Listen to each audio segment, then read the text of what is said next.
Sajda Mughal survived the 7/7 London Underground attacks of 2005. As a result of her experience, she started a charity that works to prevent radicalisation within the Muslim community. I remember having to take my blazer off and cover my face because the smoke was so thick that it was choking you.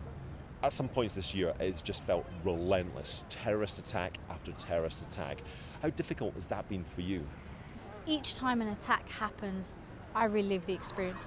You watch the videos of what people have filmed and you see people running and the screams. It takes me right back to 7/7.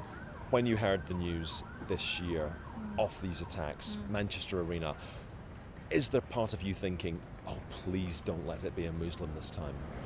I have to be honest and say yes.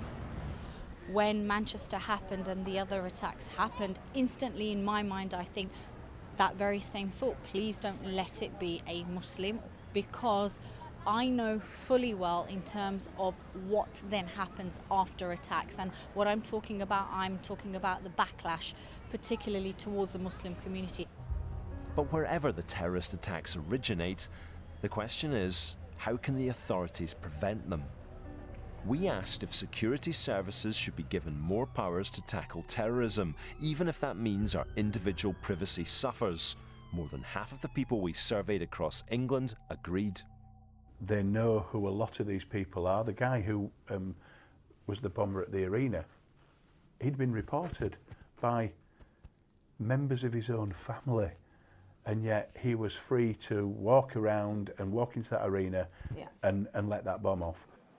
Sajda Mughal, however, believes giving extra powers to the state isn't the most effective way to stop terror attacks. The police play a part in this.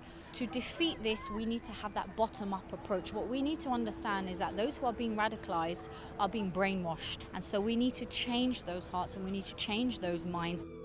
I would not put the reliance on the police solely to defeat terrorism, because that ultimately is not going to change hearts and minds. I tell you what, from my perspective, if half a dozen innocent people are locked up, and as a result of that and other related activities, one innocent child's life is saved, then I think that's a price that we've got to be prepared to pay as a society.